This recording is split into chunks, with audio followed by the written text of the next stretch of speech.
Hello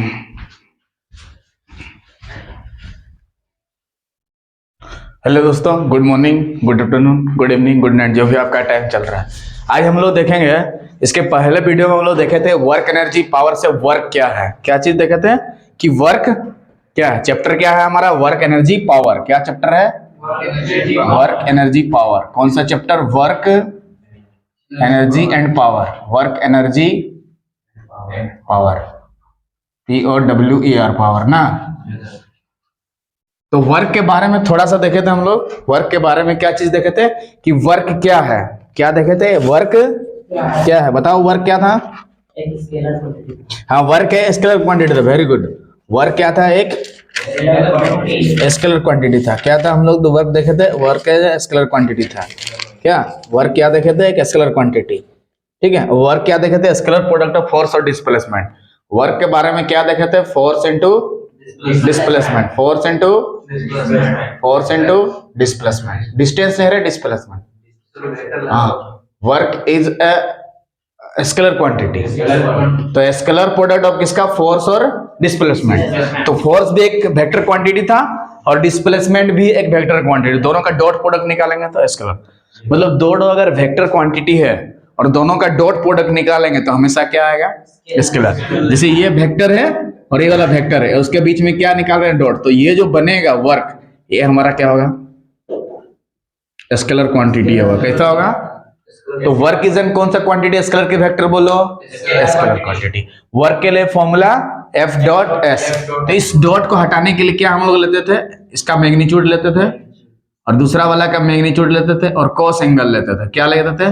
cos theta लेते थे। जहां थीटा क्या है? एंगल है। किसके किसके बीच का? F और S के बीच का।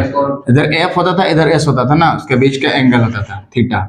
इधर F फोर्स, इधर S बॉडी डिस्प्लेसमेंट। मतलब फोर्स को ऐसे खींचेंगे, बॉडी का डिस्प्लेसमेंट इधर होगा और उसके बीच का एंगल को हम लोग क्या लेते थे? थीटा। क्या लेते थे? थीटा। तो वर्क निकालने के लिए क्या फॉर्मूला था? Force into displacement. क्या मतलब? फोर्स का वो कंपोनेंट लेना है। ठीक है, इसका मतलब फोर्स का वो कंपोनेंट लेना है जो डिस्प्लेसमेंट के डायरेक्शन में है। तो क्या होगा? F cos theta. ठीक है, यही ना है। ये वो कंपोनेंट है जो फोर्स का कंपोनेंट किसके डायरेक्शन में? डिस्प्लेसमेंट के डायरेक्शन में। तो उसको लेना है F cos थीटा। इसको मल्टीप्लाई करना है किसके साथ? डिस्प्लेसमेंट के साथ। किसके साथ? ये F cos थीटा क्या है? हमारा फोर्स का वो कंपोनेंट है। F cos थीटा क्या है? हमारा फोर्स का वो कंपोनेंट है। F cos थीटा क्या है? फोर्स का वो कंपोनेंट है जो किसके डायरेक्शन में हो? डिस्प्लेसमेंट। देखो, बॉडी टू डिस्प्लेसमेंट इधर हो रहा है ना, तो F cos थीटा यहाँ पे ले, इनटू डिस्प्लेसमेंट लेना है। क्या चीज? डिस्प्लेसमेंट लेना है। इनटू में क्या लेना है? तो यही फॉर्मूला यहाँ पे है कि नहीं? F cos theta into S, F cos theta into S। ठीक है। हाँ, फोर्स का वो कंपोनेंट लेना है। वर्क के लिए भी फॉर्मूला हो गया। तो वर्क का formula F dot S, F cos theta और FS हो गया। क्या ये ना देखे थे? अरे एक डायग्राम लेके भी किए थे इसको सॉल्व। क्या किए थे? एक डायग्राम लेके इसको समझाए थे, फोटो के इसको समझा दिए गए थे। ठीक है। तो W इक्वल टू क्या फॉर्मूला हो गया? F into S, FS। तो ये फॉर्मूला कब वैलिड है? जब हमें फोर्स का वो कंपोनेंट लेना है जो डिस्प्लेसमेंट के डायरेक्शन में। ये फॉर्मूला कब वैलिड है? जब फोर्स का हमें वो कंपोनेंट लेना है जो डिस्प्लेसमेंट के डायरेक्शन में रहे। फोर्स का वो कंपोनेंट लेना है जो डिस्प्लेसमेंट के डायरेक्शन में रहे। Take that component of force which is in the direction of displacement, जो कि डिस्प्लेसमेंट के डायरेक्शन में। Take that component of force which is in the direction of S. तब जाके ये फॉर्मूला सही। बोलो, ये फॉर्मूला कब सही है? जब फोर्स का कंपोनेंट लेंगे जो किसके डायरेक्शन में हो? डिस्प्लेसमेंट। देखो, इधर है F cos थीटा, इसी को तोड़ रहे हैं ना। अरे को इधर है, इधर है F sin थीटा, इधर है F cos। जिसके साथ एंगल बनता है उसके साथ cos। तो F cos थीटा यहाँ क्यों लिखे समझ में आया? ये देखो, F फोर्स है तो F लिखे। अगर F1 होता तो F1, F2 होता तो F2, F3 होता तो। अरे cos इसीलिए ले क्योंकि इसके साथ एंगल बना रहे हो। थीटा है तो थीटा, थीटा1 तो थीटा1, थीटा2 तो थीटा2, थीटा3 तो थीटा3। ठीक। तो हमें फोर्स का वो कंपोनेंट लेना है, तब जाके फॉर्मूला सही है। तब W इक्वल टू FS कब सही है? जब हमें फोर्स का वो कंपोनेंट लेंगे जो डिस्प्लेसमेंट के डायरेक्शन। तो सब फॉर्मूला याद हो गया? बोलो, वर्क के लिए formula F dot S, FS cos theta, FS और F cos theta into S। एक ही फॉर्मूला है ना। ये डॉट को हटाने के लिए यहाँ पे ऐसे करना पड़ा। डॉट को हटाने के लिए इसका मैग्नीट्यूड लेंगे, इसका मैग्नीट्यूड लेंगे और एंगल लेंगे। जिसे ए डॉट बी लिखना है तो क्या लिखेंगे बताओ? ए का मैग्नीट्यूड लेंगे, बी का मैग्नीट्यूड लेंगे और कॉस एंगल, उसके बीच में अगर थीटा है तो थीटा किसके किसके बीच का एंगल है? ए और बी के बीच का एंगल। अगर बी डॉट सी लिखना रहेगा तो क्या लिखेगा? बी का मैग्नीट्यूड, सी का मैग्नीट्यूड और cos theta. C dot D लिखना रहेगा तो सी का मैग्नीट्यूड, डी का मैग्नीट्यूड और कॉस थीटा। 1 जनवरी और 2 जनवरी का डॉट निकालना है तो 1 जनवरी का मैग्नीट्यूड, 2 जनवरी का मैग्नीट्यूड और कॉस। लोहरी और मकर का निकालना है डॉट प्रोडक्ट, तो लोहरी का मैग्नीट्यूड और मकर का मैग्नीट्यूड और उसके बीच का जो एंगल है मान लेंगे थीटा, तो कॉस थीटा लिखना। डॉट है तो कॉस डालेंगे, क्रॉस है तो साइन डालेंगे। डॉट है तो कॉस, डॉट है तो कॉस, डॉट है तो कॉस, डॉट है तो, ये देखिए इस सिंबल को बोलते हैं डॉट, तो इधर लगाना है कॉस। और थीटा क्या है? एंगल है किसके बीच का? ए वेक्टर और बी वेक्टर के बीच। जैसे ए वेक्टर मान लो इधर है, बी वेक्टर इधर है, तो दोनों के बीच का एंगल क्या होगा? समझा? थीटा क्या है? Angle between vector A and vector B. बोलो क्लियर है? हाँ, इतने दूर हम लोग देखे थे, इसके बाद आगे देखते हैं। पिछले वीडियो में हम लोग इतने दूर देखे थे, इसको आगे थोड़ा सा बढ़ा देते हैं। क्या कर देते हैं? आगे थोड़ा सा बढ़ा देते हैं, ठीक है? तो वहीं से आगे बढ़ाते हैं हम लोग थोड़ा, देख लो। हम लोग जानते थे W इक्वल टू क्या होता था? F S cos theta. F S cos theta था ना? ये देखो एफ एस कॉस थीटा, इसको लिखेंगे तो एफ एस कॉस थीटा था ना, ठीक है? अब हमें इस वर्क का डायमेंशन निकालना चाहते हैं। इस वर्क का डायमेंशन कितना होगा? वर्क का हम डायमेंशन निकालना चाहते हैं। किसका? वर्क का डायमेंशन कितना होगा? कैसे निकालते हैं देखते हैं। हाँ निकालते हैं, देखो कैसे करके। हमें वर्क का डायमेंशन चाहिए तो इसका भी डायमेंशन जानना होगा, इसका भी और इसका भी, तब ना जो डायमेंशन निकलेगा। क्योंकि वर्क के लिए तो यही फॉर्मूला है, एफ एस कॉस थीटा ना। जहां पे एफ कॉस थीटा क्या है? वो कंपोनेंट है जो फोर्स के डायरेक्शन में है इनटू डिस्प्लेसमेंट होता है। एस क्या है हमारा?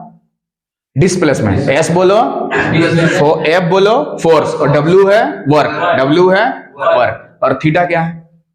एंगल है किसके बीच का? एफ और एस। हाँ, एफ और एस के बीच का एंगल। वो थीटा क्या है? Angle between F vector and S. Vector F और डिस्प्लेसमेंट के बीच का एंगल है थीटा। तो हमें यहाँ पे क्या वर्क का डायमेंशन चाहिए? किसका डायमेंशन?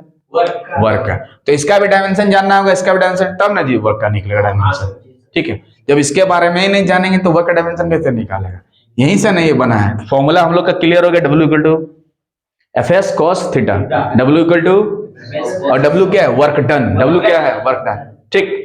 हाँ, वर्क डन। चल इसका डायमेंशन निकालते हैं, ठीक है? देख लो, तो वर्क का हमें डायमेंशन चाहिए, ठीक है? तो यहाँ पे W तो वर्क रहेगा ही वाला वर्क। तो बताओ फोर्स का डायमेंशन क्या होता है? आपको याद करके रखना है। देखो फोर्स के लिए डायमेंशन होता है MLT-2, याद करके रखना है। M का पावर कितना है? 1 और L का पावर कितना है? 1। M बोले तो मास, L बोले तो लेंथ, T बोलेगा तो टाइम, मास लेंथ टाइम।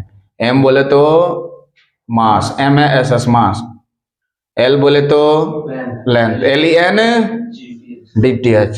और T बोले तो टाइम। मुन्ना भाई M बोले तो लगाना था ना, E बोले तो क्या? M से हो गया मास, L से हो गया लेंथ और T से हो गया टाइम। तो फोर्स का डायमेंशन हमें मिल गया इतना। चल MLT-2 याद करके रखना होगा। आगे क्या है बताओ? डिस्प्लेसमेंट, तो S। डिस्प्लेसमेंट लंबाई है तो लिख देंगे खाली L। डिस्प्लेसमेंट क्या है? एक लंबाई है, तो उसके जगह लिख देंगे L। आगे क्या है? cos theta. और एंगल का कोई भी डायमेंशन नहीं होता, cos थीटा का कोई भी डायमेंशन, तो इसके बराबर लिखेंगे नो डायमेंशन। क्या लिखेंगे? No dimension. मतलब ये सबको बैठाना पड़ेगा, ई वाला और ये वाला। नो डायमेंशन का मतलब m का पावर 0, L का पावर 0, T का भी पावर 0, M का पावर 0, L का पावर 0, T का पावर 0। नो डायमेंशन का मतलब यही ना होता है रे। तो एंगल का कोई भी डायमेंशन बोलो होता है कि नहीं होता? नहीं। अगर साइन थीटा भी होता तो डायमेंशन नहीं होता, टेन थीटा भी होता तो डायमेंशन नहीं होता, कोट थीटा होता तो डायमेंशन नहीं होता, साइन 2 थीटा रहता तो डायमेंशन नहीं होता, साइन 30 डिग्री होता तो डायमेंशन, मतलब एंगल का कोई भी डायमेंशन नहीं होता। और डायमेंशंस किसको बोलते हैं? ये जो मास लेंथ टाइम के ऊपर जो पावर रहता है उसको बोलते हैं डायमेंशन। तो यहाँ पे डायमेंशंस कौन है? 1 1 माइनस 2 क्या है? 1 ये सब डायमेंशंस बोला जाता है। मतलब मास लेंथ और टाइम का जो पावर रहता है दैट इज कॉल्ड डायमेंशंस। समझे? डायमेंशन, डायमेंशन किसको बोलेंगे? मास लेंथ एंड टाइम का जो पावर रहेगा उसको बोलते हैं डायमेंशंस। तो फोर्स का डायमेंशन क्या हो गया? 1 माइनस 2। तो बताओ डिस्प्लेसमेंट का डायमेंशन क्या होगा? एल का पावर क्या है? 1 है, तो बाकी सब तो 0। मास का 0 हो गया, एल का 1 और टाइम का 0। तो डिस्प्लेसमेंट के लिए डायमेंशन हो गया 0 1 0 इन मास length time respectively.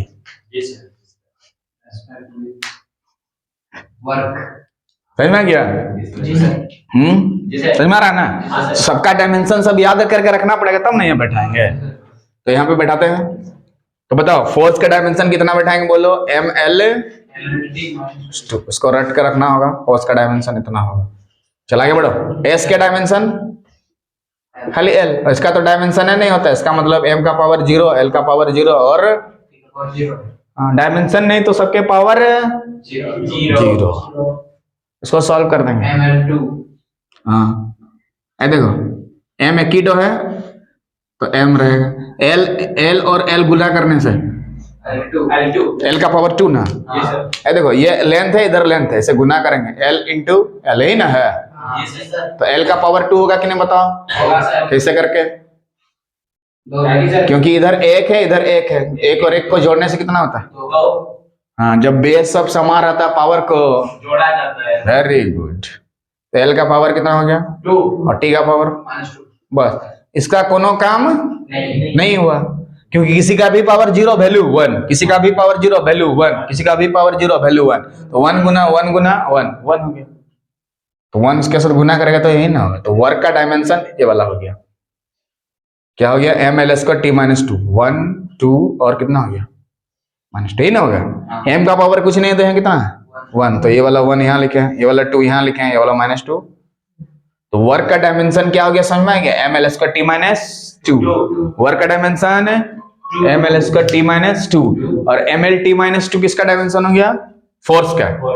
mlt -2 force का और mls का t -2 किसका हो गया? वर्क का। तो वर्क का डायमेंशन पूछेगा तो क्या बंद मार देना? mls का t -2 mls का m क्या है बोलो? मास। l क्या है? लेंथ। t क्या है? टाइम। मास लेंथ टाइम। m से हो गया मास, l से हो गया लेंथ, t से हो गया। बोलो क्लियर है? एक एक लाइन क्लियर क्लियर। चलो बोलो कोई दिक्कत? टाइम पे भी कोई तकलीफ? तो फोर्स का डायमेंशन, वर्क का डायमेंशन निकालने के लिए हमें इसका डायमेंशन चाहिए, इसका डायमेंशन चाहिए सर। cos थीटा का कोई भी डायमेंशन नहीं होता इसीलिए सबके पावर में 0 0 0। cos theta has no dimension. अगर sin थीटा होता फिर भी डायमेंशन नहीं होता, tan थीटा होता फिर भी डायमेंशन नहीं होता। तो वर्क का डायमेंशन क्या हो गया? mls का t -2 mls का t -2। कुछ उतारना है तो उतार लो। mls का t -2 mls का t -2।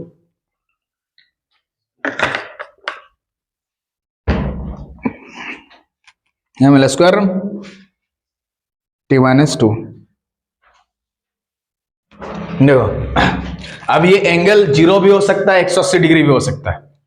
ये जो थीटा था 0 डिग्री भी हो सकता है और 180 डिग्री भी हो सकता है। कुछ भी वैल्यू नहीं ले सकता। देखो थोड़ा देख लो। इफ थीटा इक्वल टू 0, मान लेते हैं कि थीटा का वैल्यू क्या लिया? 0 लिया, ठीक। तो थीटा का वैल्यू 0 मतलब यहाँ 0 आपको बैठाना पड़ेगा। इसीलिए वर्क डन बराबर क्या फॉर्मूला था? fs cos थीटा था ना जी? fs cos theta. हाँ, थीटा की जगह 0 बैठा दे रहे, ठीक। 0 बैठाते तो क्या होगा? देखो f तो रहेगा, s रहेगा, यहाँ पे देंगे cos थीटा के प्लस पे 0, थीटा की जगह पे 0 और cos 0 का वैल्यू होता है हम लोग का 1। cos 0 का वैल्यू 1, cos 90 का 0, cos 90 का 0, cos 0 का 1। तो w fs के बराबर हो गया, इंटू 1 करेंगे ना रे। तो work done f into force into displacement हो गया। w इक्वल टू क्या हो गया? fs। एंगल 0 हो गया, इसका मतलब डायरेक्शन दोनों का, फोर्स भी उधर और डिस्प्लेसमेंट भी उधर, फोर्स भी उधर, डिस्प्लेसमेंट भी उधर। अगर सर 180 डिग्री रहता तो इधर रह जाता, इधर हो जाता पीछे तरफ। देख लो कैसे करके होता है ऐसे, क्योंकि दोनों पॉजिटिव आ गया ना, तो फोर्स इधर जा रहे हैं तो डिस्प्लेसमेंट बॉडी, जैसे इधर से धकेल रहे हैं तो बॉडी आगे जा रहा है, पीछे जा रहा नहीं रहा है, ठीक है। तो पीछे जाएगा जब वर्क डन नेगेटिव होगा, तो यहाँ पे वर्क डन क्या हो गया, पॉजिटिव हुआ कि नहीं, एक ही डायरेक्शन में। देखो यहाँ पे अगर एंगल 0 लेंगे तो डायरेक्शन सब एक ही साइड होगा, फोर्स का भी डायरेक्शन उधर और बॉडी भी डिस्प्लेसमेंट उधर ना। जैसे इसको धकेलने से आगे तो जाएगा ना, हल्का है, इससे भारी होगा तो थोड़ा ना जाएगा। तो एंगल जब हम लोग 0 लिए, थीटा इक्वल टू 0, तो डब्ल्यू इक्वल टू किसके बराबर आ गया, बोलो एफएस। तो एंगल अगर 0 कर देंगे, किसके किसके बीच का, फोर्स और डिस्प्लेसमेंट के बीच का अगर एंगल 0 कर देंगे तो वर्क डन किसके बराबर होगा, F into S. F into S मैं गुना कर देना दोनों को, फोर्स लेना डिस्प्लेसमेंट को गुना कर लेना, कब, जब एंगल कितना हो 0 डिग्री। एंगल है किसके किसके बीच का एंगल रहे, एफ और एस, फोर्स और डिस्प्लेसमेंट, फोर्स और थीटा तो क्या चीज है, एंगल है ना, किसके बीच का, हाँ एफ और एस के बीच का एंगल है। जैसे ए बी कोस थीटा लिखा रहता तो थीटा तो क्या होता है, ए और बीच का एंगल, सी डी कोस थीटा होता तो सी और डी के बीच, एम एन कोस थीटा तो एम और एन के बीच का एंगल होता। क्लियर है। तो अब एंगल तो दूसरा लेंगे, वो समझ में आ गया उधर वाला। तो अब लेंगे एंगल तो कितना 180 डिग्री, एंगल तो लेंगे 180 डिग्री। इफ थीटा इज हमारा कितना हो गया 180 डिग्री, थीटा कितना हो गया 180 डिग्री, डन। थीटा कितना लिए हम लोग, तो जब 0 डिग्री लिए तो डब्ल्यू इक्वल टू क्या आ गया, एफ एस आ गया। जब 0 डिग्री लिए तो डब्ल्यू इक्वल टू क्या आ गया, एफ एस आ गया। जब 0 डिग्री लिए तो डब्ल्यू इक्वल टू, तो थीटा इक्वल टू 180 डिग्री लेते हैं, क्या आता देखते हैं, क्या लेंगे। तो 0 डिग्री लेने से क्या आ गया, एफ एस आ गया। 0 डिग्री लेने से क्या आ गया, एफ एस आ गया। वर्क के बारे में पढ़ रहे हैं तो वर्क को ब्रांड मानते हैं। If theta equal to 180 degree तो बैठाते हैं, तो हम लोग जानते थे क्या फॉर्मूला होता था, W equal to F S cos theta, F S cos theta था ना, W equal to F S cos theta. अब थीटा की जगह पे कितना बैठाना है 180, यहाँ पे क्या बैठा देंगे 180, तो F S cos 180 degree. Cos 180 degree का वैल्यू कितना होता है, -1, याद करके रखना होगा। कॉस पाई का वैल्यू -1 कितना होता है, -1 कितना होता है, -1। तो वर्क डन इसमें क्या आ गया, नेगेटिव आ गया। इसका मतलब फोर्स इधर तो डिस्प्लेसमेंट, फोर्स इधर लगाना था, डिस्प्लेसमेंट इधर उल्टा तरफ, तो ना नेगेटिव हो रहा है। उसमें क्या होता है कि डायरेक्शन, फोर्स इधर लगा रहे वस्तु भी उधर जाएगा। यहाँ पे वैसे नहीं है, फोर्स अगर इधर आगे तरफ लगा रहा है तो डिस्प्लेसमेंट उसका रिवर्स गियर में जाएगा, पीछे तरफ, ठीक। तो नेगेटिव होने का क्या मतलब होता है कि वर्क डन कितना तरफ पीछे तरफ जाएगा ना, इसका मतलब आगे तरफ जाएगा। और cos 180 डिग्री का वैल्यू याद करके आप रखना पड़ेगा, कितना होता है -1, cos 0 का 1, cos 90 का 0, cos 0 का 1, cos पाई का -1, cos पाई का -1, cos पाई का वैल्यू होता है -1, यानी लिख के रख लेना है कि cos पाई का वैल्यू कितना होता है। तो पाई का मतलब है होता है 180 डिग्री ना, अरे तो बताओ cos 180 डिग्री का वैल्यू -1। नेक्स्ट बोलो cos 180 डिग्री, नेक्स्ट बोलो cos 180 degree -1, next cos 180 degree, cos 0 का 1, cos 0 का 1। तो नेगेटिव समझ में क्या है वह, तो वर्क डन नेगेटिव कब होता है, जब एंगल कितना होगा, वेरी गुड, एंगल 180 डिग्री। तो उसका है क्वेश्चन, ठीक है। So if you like the video, please subscribe the channel so that you can watch this type of video. तब तक के लिए जय हिंद, जय भारत।